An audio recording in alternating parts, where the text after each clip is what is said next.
Welcome back to another solo episode of B2B Growth. My name is James Carberry. I'm one of the co-hosts of this podcast. And if you are new to the show, I'll just do a brief explanation. During the week, 5 days a week, we do interviews with CEOs, VPs of marketing, CMOs at B2B companies. But on the weekends, we switch it up a little bit, and I've been doing these solo episodes for the last couple months. Hopefully, this episode brings you value. Today, we're going to be talking about the importance of building your own audience versus trying to, siphon off of or really being too heavily reliant on other people's audiences.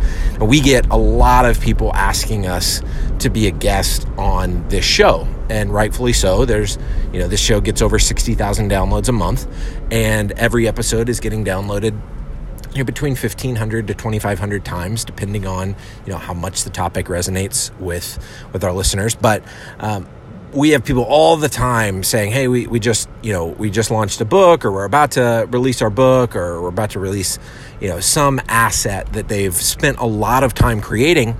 And they are very heavily reliant on getting on other people's podcasts, being featured in other people's blogs, having other people write about them to their email list. And they have spent very little time developing their own audience. When in reality, when you have your own audience, you don't have to be as reliant on other people's channels because you've built your own fan base.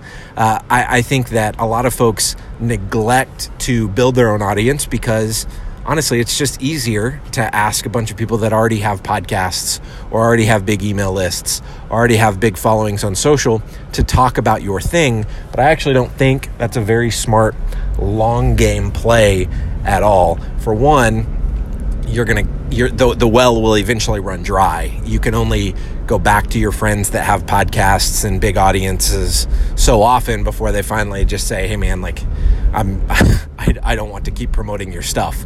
And so I think the logic is pretty straightforward. I don't think that you're going to find a lot of people that would argue against the fact that building your own audience is a smart move. But there are really, in my opinion, two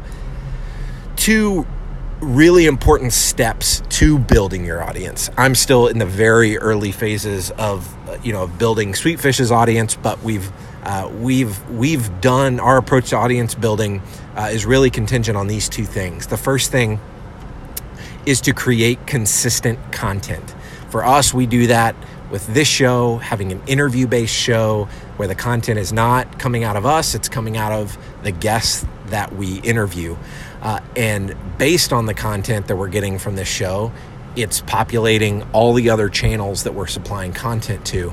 But I think that the number one thing that you've got to figure out a system to consistently create content. Maybe that means hiring someone to do this. Maybe it means, speaking into voice memos and hiring a freelancer or having somebody on your team take those voice memos and turn it into other types of content, be it visual assets or written content. But you have to be putting out content consistently. We do it daily, and we've been doing daily for 3.5 years, and we are starting to see enormous returns on the investment of that time.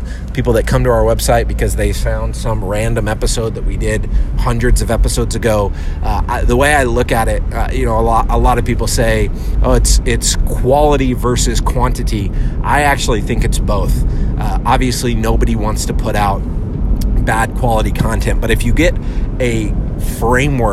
your framework right, you can put out quality content like we're doing with B2B Growth. I obviously am biased, but I think that the interviews that we're putting out every day are incredibly practical, and I think that folks get a lot of value from it based on the feedback that we get. But in that, we're able to do it daily because we're not having to come up with the content ourselves. We know what questions to ask. We know how to frame up the interview so that the guest knows the type of value we want them to deliver going into it. We've built a framework that allows us to create quality content consistently with quantity.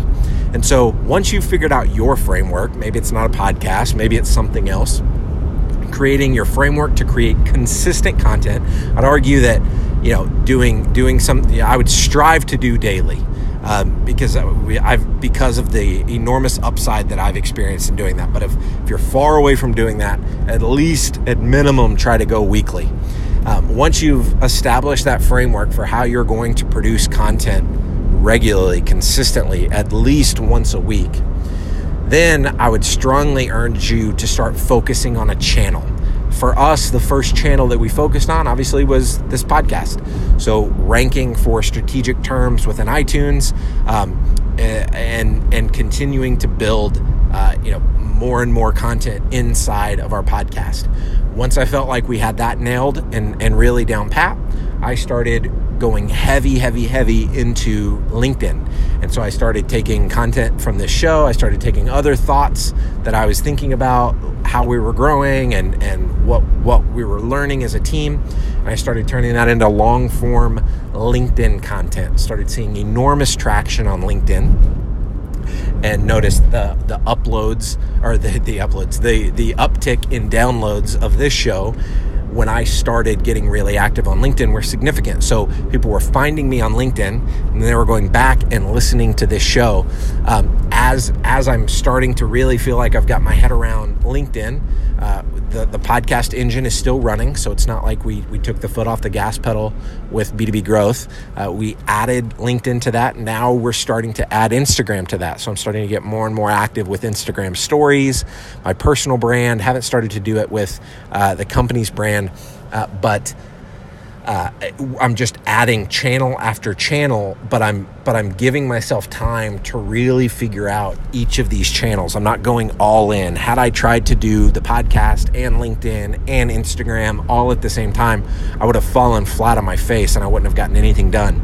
Because I've started to, I don't want to say master these, because I don't know that I'm a master of any of them, but as I started to kind of get my head around how I can create consistent quality content on each of these platforms, I have now started doing that. And the more I do that, the more opportunities I have for folks to find out about us and ultimately trail them back to all the different places that I put out content. So I'm talking about content I put on LinkedIn, on Instagram. I'm constantly referring back to our podcast on Instagram and LinkedIn. I'm talking about Instagram on LinkedIn. So I'm kind of cross promoting all of these different channels as I put out content on each of the unique channels, but I didn't focus on all three at first. So if there's currently not a channel that you are owning and creating content on daily, I would challenge you to figure out, how do I create consistent quality content on one channel? Maybe for you that's LinkedIn. Maybe for you that's a daily email series. Maybe it's Instagram. It could be a podcast. Whatever it is for you, I would strongly suggest you figure out what is the framework that I need to create consistent quality content, and what channel am I going to own in the distribution of that content, knowing that as you own those channels more and more, you're going to be more comfortable expanding to your next channel. So at the end of the day, I want you to own your audience. I want you to build your audience instead of having to depend on other people's audiences every time that you want to get the word out about whatever it is that you're doing, because you are going to have much more success reaching your own audience that is trusting you all throughout the year, not just when you're launching a book. So when you do go to launch that book and you do get on other people's podcasts and you get featured in other people's blogs, and you can point people back to your rabbit trail of incredible content that you're putting out throughout the year, and really get people glued to you as a brand. So hopefully this is helpful. I've been thinking about this idea a lot lately, especially this morning. And so really, really, really passionate about folks owning their audience, building their audience, instead of trying to piggyback off of other people's audience all the time. So thanks a lot for listening. Hope this was helpful.